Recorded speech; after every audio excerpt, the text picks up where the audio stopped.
Welcome to Slimefoot, the stowaway. As far as opening hand goes, I love it. We don't have a black source.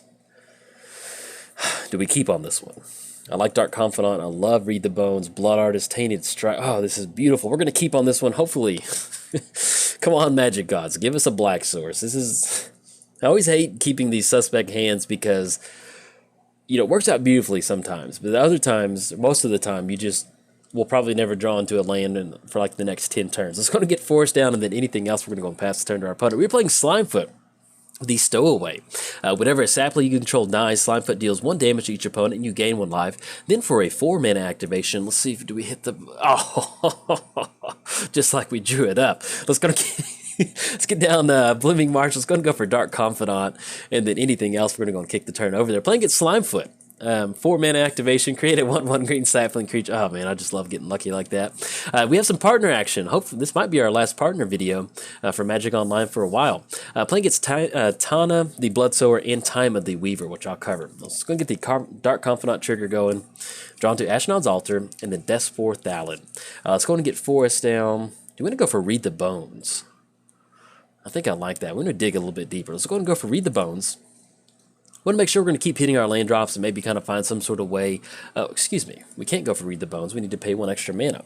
Let's do this. Let's go ahead and get down Blood Artist. So we can go for Slimefoot. I think I like that. Let's get down Slimefoot. It's going to allow us to chump block on Thalia if we need to. And then we can start going for those Slimefoot activations. Anything else? No, we're going to go and pass turn to our opponent. Playing against Tana, the Bloodsower. Not going to swing it for 2. Trample whenever Tana deals combat damage to your player. Create that mini 1/1. Green sapling creature tokens actually work out really fun in this particular deck. Playing against Tyma the Weaver, lifelink. At the beginning of your post-combat main phase, you may pay X life if you do, or X number of opponents for combat damage return. If you do, draw X cards. Opponent's going to get down Bloom Tender. All right, let's get the Dark Confidant trigger reveal off of that. Overgrown Tomb, and then we draw into Succumb to Temptation. So I'm going to cross both of those off. Do you want to shock in Overgrown Tomb for anything at this point? That will get our life total down pretty low. And we can go for something. Yeah, I think I kind of like that. Yeah, let's go and do that. Let's go and shock in Overgrown Tomb. Let's go for Read the Bones. We do have Blood Arts in the hand, so hopefully we can kind of negate some of this life loss that we're getting off pretty early. Keen Sense, yeah, I like both of these. I'm going to put these on top. Put Keen Sense on top. And then anything else, we're going to go and pass turn. We will have to discard down to hand size. So what are we going to get rid of at this point right now? I like Succumb to Temptation. I like Twilight Mire. Let's go and get rid of Deathspore. Yeah, let's get rid of Deathspore. I love these fungus cards, but sometimes they're just really hard to get going. And hopefully we can get some really good mana going, and we'll be able to get those saplings going too. But yeah, we did cover both commanders' free time. We can talk about whatever we want. Now, before we jump into the video, before we kind of progress into the video, as far as partners goes, if you didn't see, there's been a major change to the 1 versus 1 commander update. And so basically they've banned partner ability. So you can still run something like Tyma, or you can also run Tana by herself, but you have to run these cards by themselves. You can no longer have 2 partners off in the command zone. So they're kind of hitting the reset button on 1 versus 1 commander, which I'm kind of happy about because it just kind of got to this point where there just wasn't really a ton of players in the just for fun room. And outside of that, there's just wasn't a lot of whole action going on. And you're kind of playing this watered down version of Commander, which didn't really seem like that many people were that excited to go for. So I'm really thankful they're doing that. Long story short, I know I've talked about it in a few other videos, so I don't know when I'm going to release this one. They unbanned a lot of the fast mana stuff like Soul Ring, and they also unbanned a lot of the 1-mana tutors, stuff like Mystical Tutor, Enlightened Tutor, Vampiric Tutor. So basically, it's kind of bringing it closer back to what traditional Commander is, which makes me very, very happy about that. All right, so we're going to get a Dark Confidant trigger, see what we draw into off of this. Draw into Marsh Flats, and they draw into Forest. Let's go and get down Twilight Mire. And how do we want to sequence this one? We can get down Ashnod's Altar. We need to get into some sort of board wipe to kind of deal with our opponent's board state, or at least some sort of spot removal. Let's go and go for Keen Sense on Slimefoot. That way we can get a little bit of extra card draw. And then let's go ahead and get down. Do we need to go for Blood Artist? Yeah, I think I'm okay with that. Let's go and get down Blood Artist. That way if our opponent does have a board wipe of their own, that's going to allow us to at least get a little bit of extra life gain off of that. And then anything else, we're going to go and kick the turn over to our opponent. Now, at this point right now, hopefully we do have Ashnod's Altar. So if we get into spots where we can get a few more creatures on the battlefield, we can get that mana going. And that'll really allow us to kind of really take advantage of Slimefoot's ability and also Tainted Strike in the hand. One of the fun things about Slimefoot is that Slimefoot, when it deals damage, it's not a true Aristocrat's trigger. It's going to deal damage whenever a sapling dies. So we give Slimefoot something like Tainted Strike that's going to give it Infect, and it's going to allow us to basically, instead of having to get 30 life off of our opponent, it puts us down to only 10 life, which... keeping on theme with the Spore Cloud, that's what we're definitely going to go for. This is one of the few decks that I do run Infect in. It's simply just because it works so well with Slimefoot, and at the same time, it's just a really good flavor card to run in some sort of mushroom deck like this. Okay, opponent's going to go for Stoneforge Mystic. Yeah, that's fine. Let's see what they're going to search up on Stoneforge. And opponent's going to go for Sword of Feast and Famine. And they can go and get that down with Stoneforge Mystic, but they can't cast it at this point right now. Now, that will be a little bit of a problem for us. They're going to make us discard a card, but thankfully with Dark Confidant on the battlefield, it's going to keep our hand pretty full. And they don't have a ton, they haven't really been making a ton of their land drops, so at least they're not going to have access to a ton of mana, untapping their lands with Sword of Feast and Famine. All right, let's see what we draw into. Drawn to Spore Mound, which I absolutely love. Let's see, how can we sequence this? So we get down Spore Mound, we go for Marsh Flats, then we can go for Ashnod's Altar next turn. Yeah, I think I like that. Let's go and tap out for Spore Mound. This is going to be 1, 2, 3, 4. All right, it's going to get down Marsh Flats, and it's going to be a 1/1 sapling on the battlefield.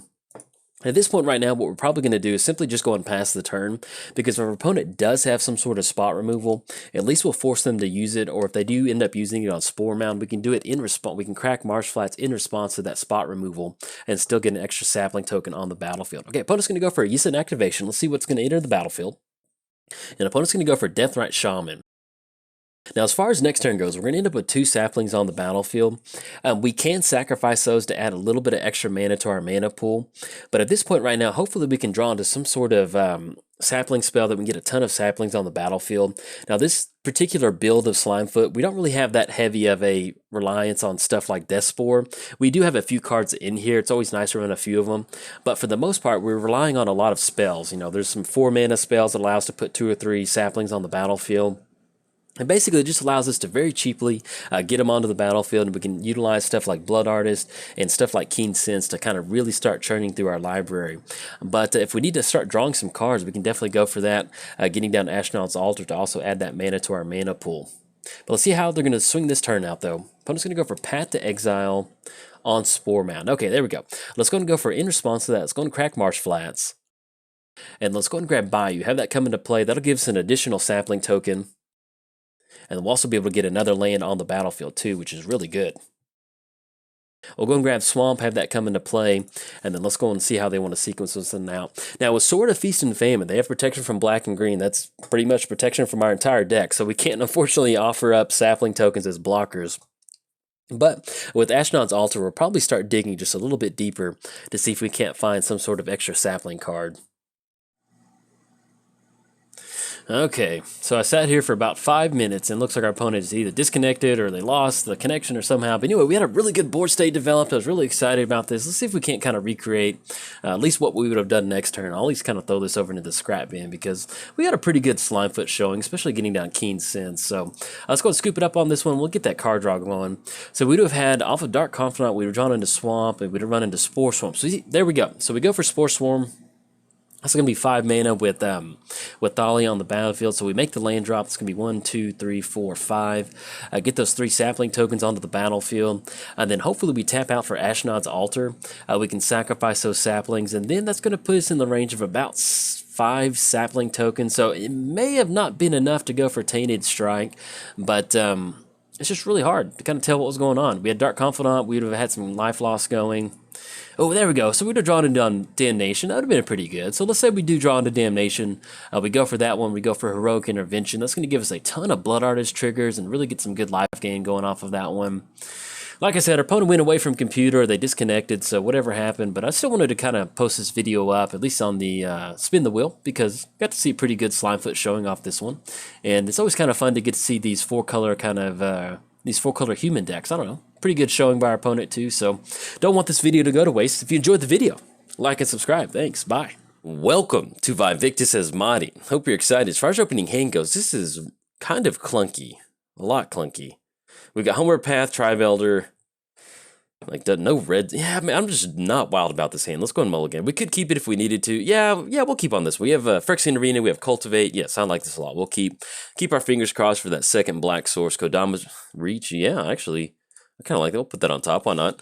It might kind of messes up a little bit, but we'll try to make it work, and we'll make sure we get old VA pop back up. Let's get down to Foreboding Ruins. Have that come into play. Not gonna have no mountain or swamp to reveal, and then anything else. We're gonna go and pass the turn to see what our opponent said. There we go. Yep. Best of luck. We just played best POF luck. Best of luck. There we go. If I can type this morning. Yeah, we actually just tried to play a game earlier, and our opponent had to mulligan all the way down to 2. And so that's never fun when you have to mulligan down to 2. So that doesn't make for a good match for anybody involved. We're playing Vaevictis as Mahdi, which will be VA for the rest of the video. That does not really roll off the tongue that well. Let's go and get Forest down. Let's go and go for Scroll Rack. That's going to be 1-2. And then anything else, we're going to go and pass turn to our opponent. Whenever VA enters the battlefield, whenever VA attacks, choose target permanent that player controls, or we choose 2 permanents, one we control and one target player controls.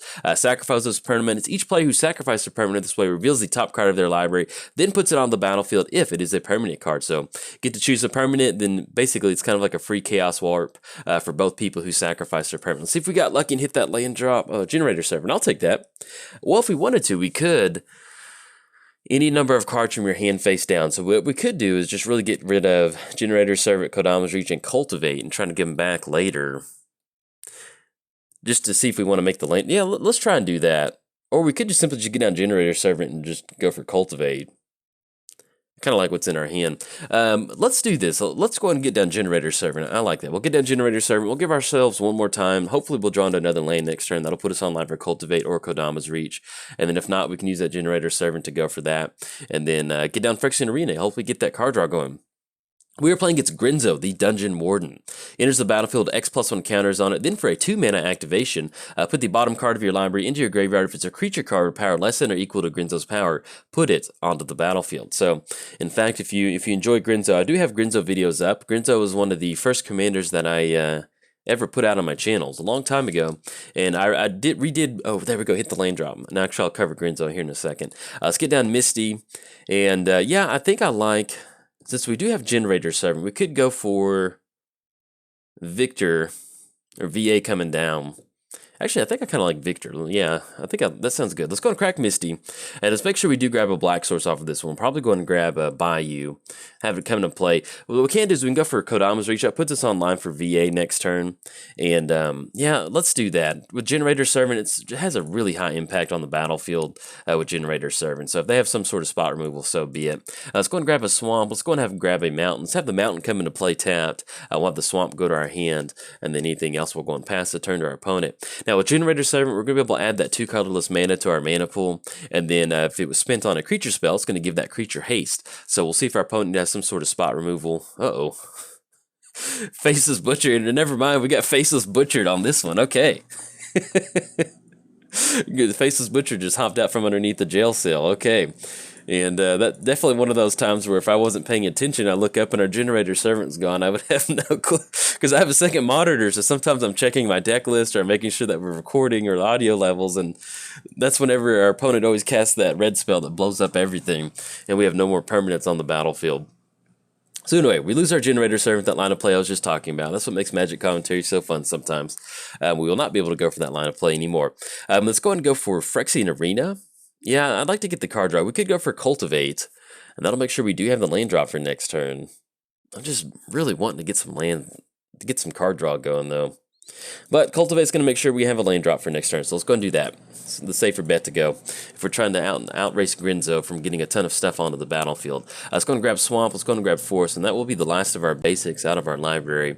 Let's go and put Forest onto the battlefield, Swamp into the hand, and then anything else, yeah, we're going to go and kick the turn back over to our opponent. Alright, so Generator Servant's exiled. One of the really high impact things you can run in a VA deck is something like with Haste. That's going to give you a really good option to deal with a problem permanent as soon as it hits the battlefield, or really just kind of putting that pressure on your opponent with VA. You know, it is a 6-mana commander. It does cost a lot, but it's not the end of the... Ooh. Yeah, Goblin Settler on our Foreboding Ruins. Do we want to go for Scroll Rack? That's going to be 1, 2, 3, 4... No, we'll be able to get down Swamp. And I kind of do like Beast Within and Diabolic Intent to kind of take care of some of our opponent's stuff. All right, so we got Grenzo swinging it for 2. That's going to put us down to 25. And that's going to be 4 total commander damage. Hopefully we don't lose to a Grenzo commander damage. That wouldn't be, definitely be achievement unlocked for our opponent. All right, drawn to Animate Dead with no creatures in either graveyard. Let's go and get Swamped Down. Let's go and go for... Yeah, I like going for VA. We're going to tap out for that. It's going to be 1, 2, 3, and 4, 5, and 6. We'll get that down. That does put us online next turn for kind of setting up a scroll rack. We don't really have any sort of creatures in our hand at this point right now to make sure we set it up. If we want to, we can actually kind of get rid of some of these cards and put Phyrexian Arena on top. But let's see if actually if our opponent has some removal right now.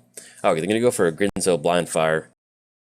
Oh, okay, so they went for the Stylus, and then they put that on the bottom to go for the... Okay, that makes a lot of sense. I was trying to figure out how they redid that, but I completely forgot that it's going to put target permanent on the bottom of their library. All right, so we're going to have to redo that. Sorry about this. This is a Good Morning Vietnam video. In fact, it's the first video I'm recording of the morning, so... My brain's a little slow to get moving. All right, so we know Faceless Butcher is going to be on the bottom now. So let's take care of that Phyrexian Arena. That's something we definitely want to go for. Let's get down Command Tower. Let's go for Phyrexian Arena. It's going to be 1, 2, 3. And then we'll get that Beast Within going. Not super wild about Beast Within so quick on that. But we definitely want to take care of that Stylus before we have an opportunity to keep putting stuff on the bottom of their library. Yeah, because even if we do target anything else with Beast Within, they're going to be able to go for that Stylus activation to put it onto the bottom, which is going to make it hard for us to really kind of get anything going. Okay, they had a Grenzo Blind Fire on that one. And they go for another act. Do we want to go for... We'll wait for one more activation. They do get Liliana down onto the battlefield. Okay, so we do need to get into some sort of board wipe at this point right now. And we'll probably end up waiting. We don't want to give him another... Man, look at those Grenzo hits. We don't want to wait another... we don't want to give him another 3/3 body on the battlefield. Yeah, sorry about the Faceless Butcher line of play. I didn't realize where Faceless Butcher went. I thought it just exiled itself. I didn't get a chance to see that. I didn't read the card fully. And so when they had it just sitting there camped on the bottom part of their library, I was like, oh, okay, that makes a lot of sense then. So our opponent's going to get on Kiki Jiki Hardcast. Make a copy of the Battlements. That's going to be a 2/3. Whenever attacks get the... Man, look at this. This is just... Probably going to have to post this video up because we're just getting stomped by Grenzo. There's just sometimes when you play against a certain command, you're like, oh, we got this. We got the Jund colored deck with a bunch of removal. And then you make one mistake, and the next thing you know, it's just the floodgates have opened. All right, so we've got 4 humans coming across. I'm not even going to add it up. Let's see how much damage we've got on this one. It's going to be not pretty hard to come back from whatever this swing is going to be, if not lethal. All right, put this all the way down to 5. What we'll go ahead and do is I guess we'll go ahead and force the issue with Beast Within and just keep our fingers crossed that we draw into something. Let's go Beast Within on Stylus. That's going to be 1, 2, 3. And then that's going to force them to put something on the bottom of their library. Now, we do have just a little bit of outs. We do have Toxic Deluge for like 2, which is not that good. But we'll see what we can draw into. All right, opponent's going to go for the Faceless Butcher. And then that will get put back on the bottom. Beast Within. It's going to give him a 3/3 Beast token. And I'll just sacrifice that of them. All right, see what we draw into. Draw into 3 visits. And then Homeward Path. All right, let's go ahead and go for Scroll Rack. That's going to be red. We're going to exile all of the cards out of our hand. We need to... Ooh, that would hit Toxic Deluge. Okay, let's put these on top. Do we survive, though? Okay. So if we Toxic for 3, that puts us down to 2. We can still even get down Grill Signet if we want to. Okay. All right, let's go for that. Make sure we're not doing this. I'm not doing this wrong. All right, we'll go and get down Grill Signet. That way we can get a little bit extra mana going. And then Yavimaya Elder, we have no more basics, so it's not really going to matter on this one. So we'll go and go for Grill Signet. It would be nice, though, to get that shuffle effect, though, if we can help it. Let's go and tap out for Toxic Deluge. Just going to be 1, 2, 3. And then we're going to go and pay 3 life.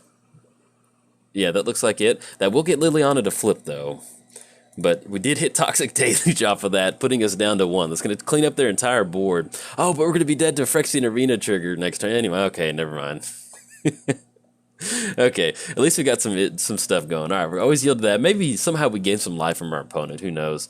And then our opponent just passed. We do have the Scroll Rack activation to go for, but with no way to shuffle our library, things are not looking so good for us. We're probably going to die to a Phyrexian Arena trigger, but that's magic sometimes. You got to leave it all on the line.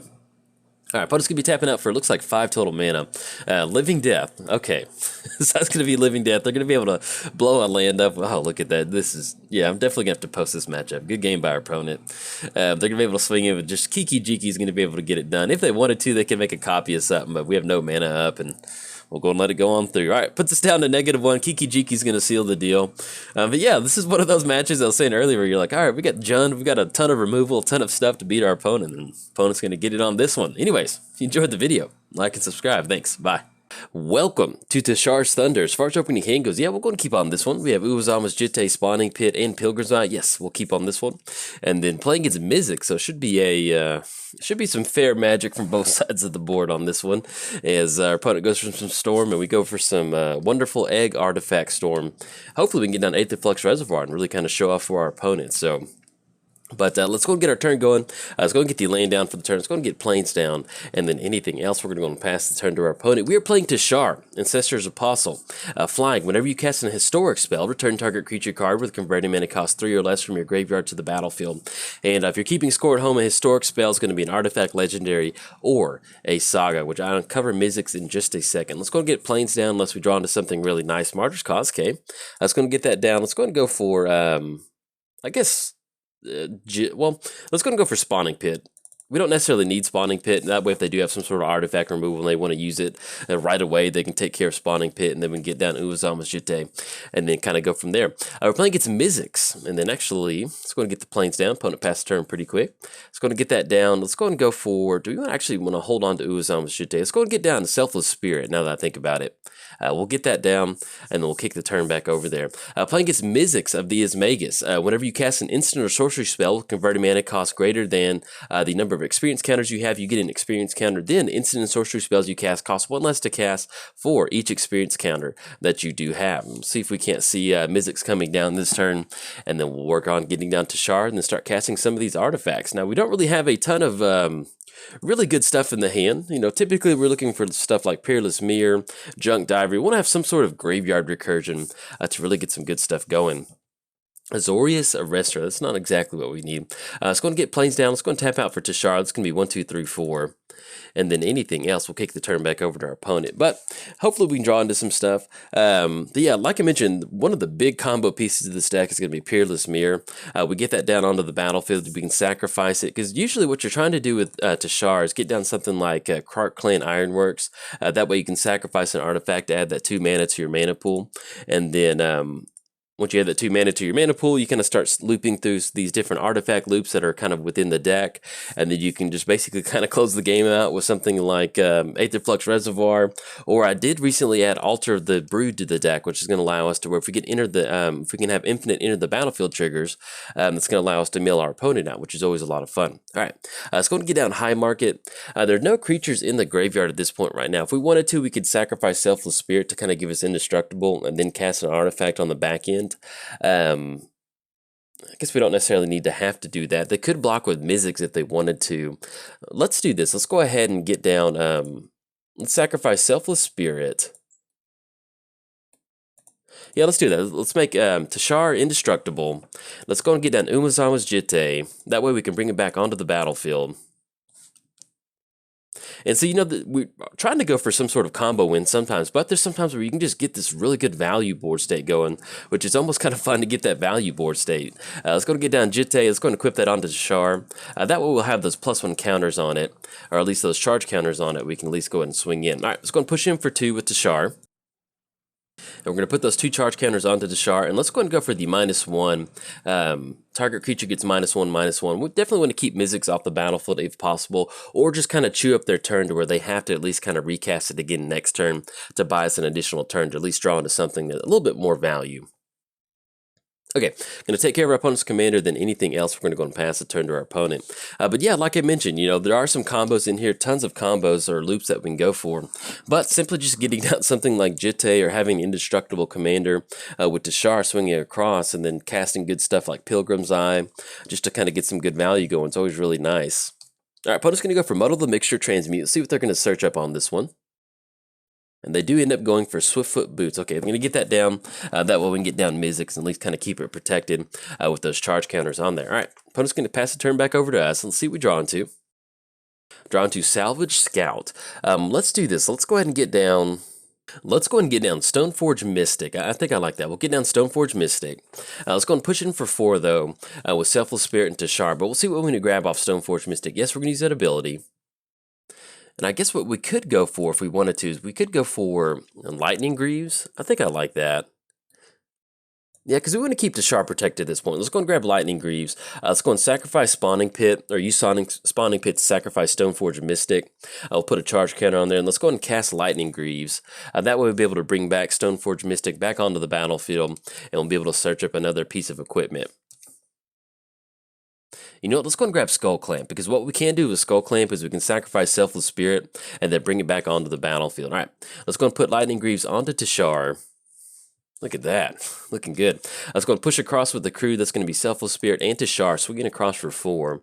The important thing is that we're going to get those charge counters on there, so that way if the opponent does tap out for the commander, at least we'll be able to get those charge counter activations going before they have the chance to go for the Swiftfoot Boots activation. And let's go and go for one more equip with Stoneforge Mystic. We're going to put another charge counter on there, and it's going to get down Skull Clamp. That way we can bring back Stoneforge Mystic. But you can see how you have these little value line of plays that you can go for. Opponent's going to be tapping out for 1 blue mana. Let's see what they're going to go for. They're going to go for Power Sink. Counter target spell unless they poet. Okay, opponent's going to scoop it up on this one. We're going to just kind of get some sort of value board state established. I may kind of toss this in on the back of end of another Teshar video or something like that, just to kind of show you how you get different things like this established to where, you know, just get a sack outlet and cast some stuff like Skull Clamp, and repeated enter the battlefield triggers from Stoneforge Mystic might be enough to kind of get your opponent to value scoop up on that one. So anyways, if you enjoyed the video, like and subscribe. Thanks. Bye.